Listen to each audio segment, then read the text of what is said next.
What does it mean to be a master? Is it material or social success? Is it X number of hours poured into a craft? Is it the love and respect of those around you? Hard to say. What's easy is to recognize mastery when it's in front of you. When I think of master filmmakers, there are a few names that come to mind. When I think of masters of animation, there's really only one as far as I'm concerned. A man whose 12 films account for many of our most formative movie watching experiences, whose characters are recognized and beloved worldwide. A man who needs no introduction. Wait, no, I can't use that. Why would I even think I could use that? Okay, how about this?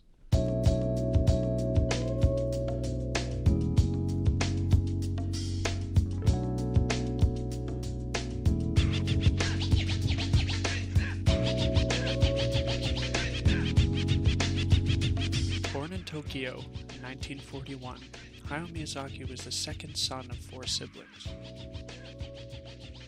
He was very ill in his early years. Doctors didn't think he'd live past 20 due to some digestive problems that left him physically weak. His physical ailment made him feel outcast, lesser.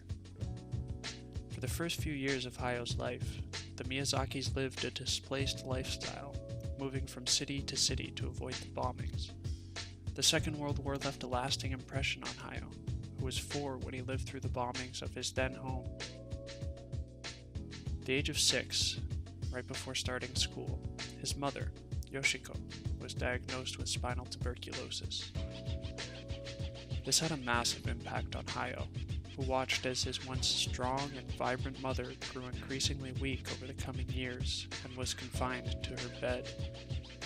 With the diagnosis being uncurable, Hayao had to watch as the strength and light left his mother, year after year, from her bedside. Being so young, he craved his mother's affection, one day asking for a piggyback ride. Yoshiko, too weak to even roll over, cried as she told him she could not.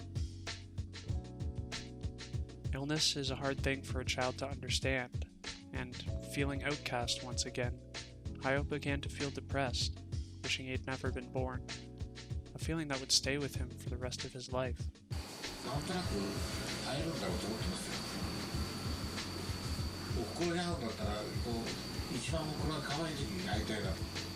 At school, Hayao was able to find solace in manga and art classes and began to draw constantly.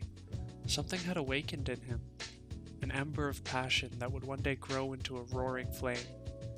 He continued to pursue manga in his high school years, but felt he could never draw people, instead resorting to planes and other machines of war. And so, planes became a favorite of Hayao's to draw, and appear in more than just a few of his films. In his 3rd year of high school, Hayao's interest shifted from manga to animation after a viewing of Panda and the Magic Serpent.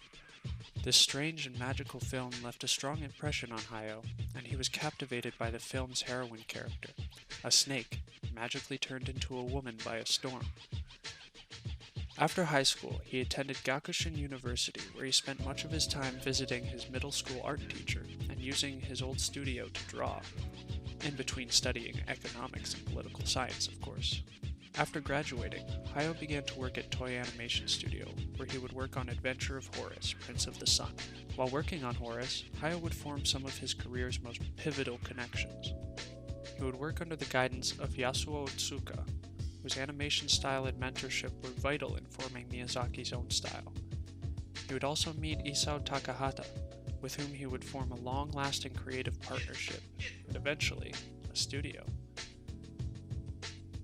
During his time as an animator, Hayao was also producing manga stories for children's magazines. Upon leaving Toei Animation, he went to April, where he would co-direct episodes of a series called Lupin the Third with Takahata. Being familiar with the material, he would later be asked by Telecom Animation to make his directorial debut on a Lupin the Third animated film, The Castle of Cagliostro. Around this time, Hayao was also working on something very special. He was approached by a magazine to make an original manga. It was then he dreamt up a world of magic and mystery, and a strong young woman to live in it. He created Nausicaa of the Valley of the Wind, which would run as a manga from 1982 to 1994 across 7 volumes. Following the success of the manga, he was then approached by Yasuyoshi Takuma to adopt it into an animated feature film. After some coaxing, Miyazaki agreed, on the sole condition that he direct. The film was a box office smash hit, and praised by critics and audiences alike. Hayao was thrust into the spotlight, and the rest, as they say, is history.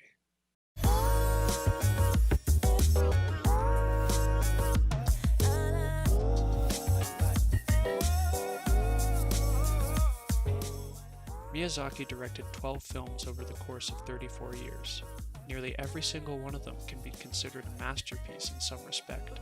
Really, I could talk for 20 minutes per film. For the sake of brevity, let's talk about 3 of them. For context, in case you've somehow not seen these films, in which case, go watch them right now. I'll wait. What? Oh, we don't have time for that? Okay. Well, watch them later then. Trust me, it's worth it. Until then, here are the spark notes. Nausicaa of the Valley of the Wind takes place in a post-apocalyptic version of our Earth, where war and industry have created vast swaths of poisoned lands dominated and protected by giant insects. It's the story of Nausicaa, a princess of a peaceful valley that comes under threat by the actions of other more industrial and militaristic nations.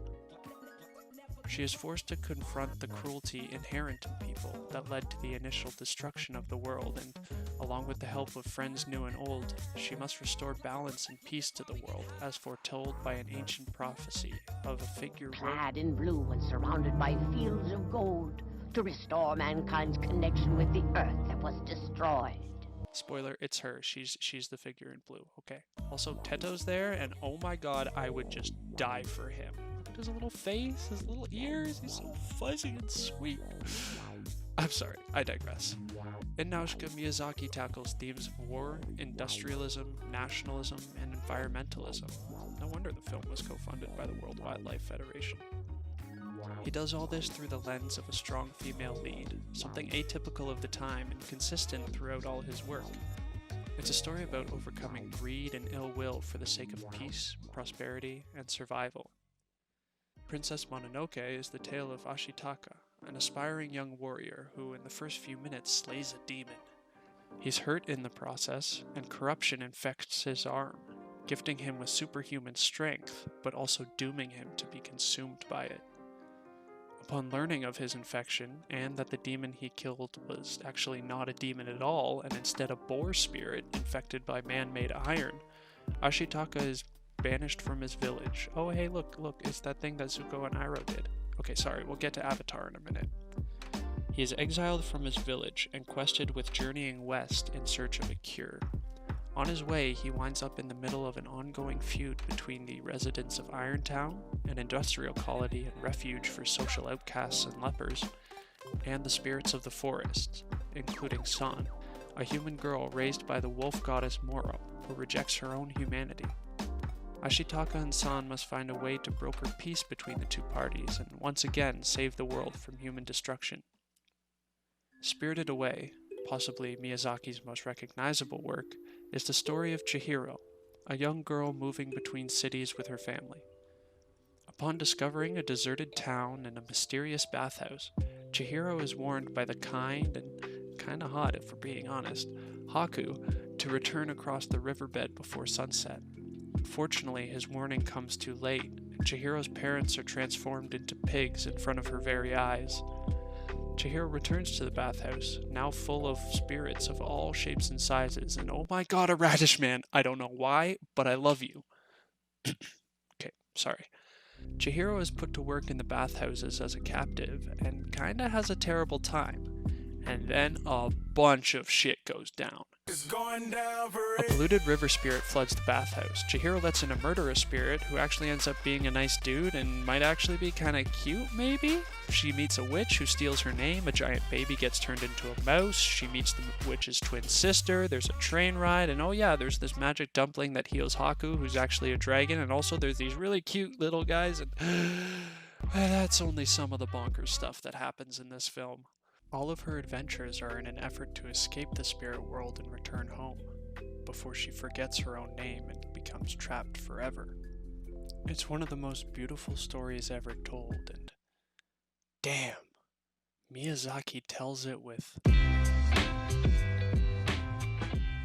Miyazaki's style is distinct, precise, and downright gorgeous. His films brim with life and imagination, his worlds are alive and full of wonder, and his characters are full and unique. The pace can be blistering and action-packed or quiet and pensive. It's clear that Hayao takes great time and care when designing a film. His style and works have been discussed ad nauseum across the years, and I don't think that'll ever stop. His films are so rich that every watch-through reads differently depending on what you notice, who you're with, and where you are in your own personal journey. That said, I have to talk about it, so let's focus on a few hallmarks of his style and how they work together to create such a distinct voice in animation. What I find most appealing about Miyazaki's style is his commitment to the little moments, which he uses expertly to add depth to his characters and worlds. It's not uncommon for him to take the time to show someone just existing. He always finds a way to let a moment breathe, and is unafraid of the mundane moments that make up our everyday life. There's a delicate precision in the way that Chihiro kicks her shoes on, or Nausicaa drops a blanket while taking in the mysterious forest under the sea of decay that informs character more than dialogue ever could. It's in these moments where a character is resting, or eating, or sitting in silence that we see them as regular people existing in a fantastical world. Many directors would breeze right past these moments and speed them up for the sake of brevity, but Hayao understands that things take time, and to make a character truly believable, it's necessary for them to exist in a world beyond the plot of the film. In these little moments, Miyazaki shows us a reflection of ourselves, and offers us a gentle reminder to relax and enjoy the small things. Funny enough, Amelie would work great as a Miyazaki character for these same reasons. One way Miyazaki accomplishes this in a more technical and stylistic way is in the animation itself. Animating a film is an intense and arduous process, especially in the early Ghibli films where every frame needed to be animated by hand. To save time and money, Miyazaki's movies are often animated on 3s. Now, if you've seen or read anything on Into the Spider-Verse, you'll be aware of the phrases on 1s and on 2s. These refer to how action is animated. Animating every frame, 24 of them per second, or on 1s, gives the animation a really fluid feel, but is more time-consuming and expensive. Animating every other frame is more typical of older animation styles and produces a more jittery and chaotic feeling. Think Looney Tunes. Miyazaki often animates on 3s, meaning every third frame changes, leading to a very budget-friendly 8 frames per second, and also accounting for the signature quality of movement in his films. With less frames changing, the audience has less information to process per second, and this leads to an almost trance-like viewing experience. Things take time to happen, and with less frames it's harder to hide subtleties in action or mannerism, meaning each little moment must be a conscious choice made to communicate a character's inner thoughts and feelings. Let's take a look at what some would say is Miyazaki's bread and butter. Nearly every Miyazaki film is full of some sort of magic and strangeness. Yes, I hear you in the back, but Wind Rises is a different kind of magic, okay? The power of love, and we're not even talking about that right now. This facet of his style might be the most recognizable in other works. For example, I recently watched Avatar series for the first time. Both series, thank you very much. And while excellent works of storytelling in their own right, they certainly have their roots in the works of Miyazaki, especially in Korra, where the spirit world is concerned. And wait, is that Carrot Spirit? Get out of here, you friggin' wannabe. Hashtag Radish Spirit Gang for life. Miyazaki constantly strives to create rich, detailed scenes for every moment of his films. He's inspired by the works of the pre-Raphaelite Brotherhood, specifically the painting Ophelia. Miyazaki is acutely aware that there's a fine balance between complexity, subtlety, and simplicity within a frame. Even at their most chaotic, his films never really feel claustrophobic, unless they're meant to, of course. There is world and character building in the mise-en-scène and the background settings and crowds, like how Nausicaa's father's armor stands proud near his sickbed, an unspoken monument to his former prowess as a great warrior. We're really starting to border on themes, and I'm kind of beginning to run out of time, so let's just go there. Miyazaki has said himself that his only goal is to entertain, and he makes his movies mainly for children. I'm gonna have to call BS on that. His films are more emotionally and thematically mature than a lot of stories being told at the moment, not only in animation and not only just for children. He never shies away from the darker sides of stories. He never shies away from letting his characters feel things like doubt and loss and fear. Across his works, he embodies numerous themes, each film tackling something specific, but there's some consistencies across the works that I'd like to highlight, especially in the 3 films we're focusing on. So let's start with the second most obvious, because I'm not going to talk about coming of age, because that's a whole thing and could be an entire other video in itself. Okay, good. Nausicaa and Mononoke both have the theme of environmentalism at their heart. Nausicaa must save the world by restoring balance between nature and humanity, and Ashitaka must restore balance between the forest and the human. Oh, okay, it's the same thing. Great. Even in Spirited Away, Chihiro's first customer is a polluted river spirit. Miyazaki saw firsthand the levels of destruction that humans can impose upon each other and upon the world. He took it upon himself to remind us that we only have one home, and we must take care of it. If we don't, it's just a hop, a skip, and a jump to...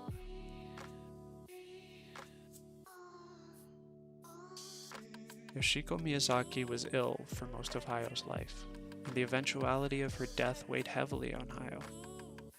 As he grew in age and began to lose friends as well, he remained acutely aware of his own mortality, and would often speak of his time coming.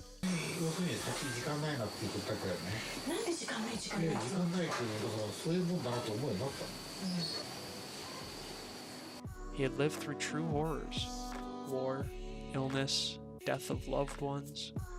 It's no wonder that these feelings found their way into his work.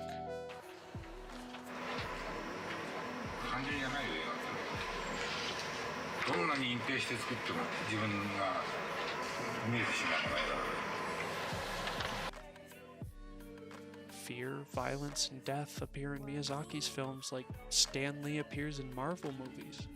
You can always expect them. This is where Miyazaki's work differs from most of his contemporaries. He's not afraid of these things, and knowing they're a vital part of the human experience, doesn't shy away from them. While Disney was doing this, goodbye may seem forever. Farewell is like the end. But in my heart's the memory. And there you'll always be. Miyazaki was doing this. No, you can't go in this lake with balloons like that! This water is bad! It's filled with acid! Ah! While Disney was doing this, Meg, why did you...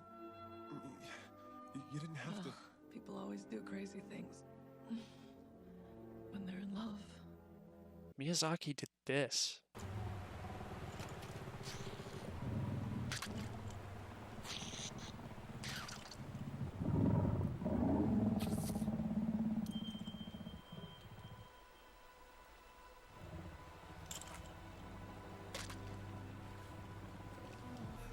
Part of the charm of his films is how deeply scared we can be by them.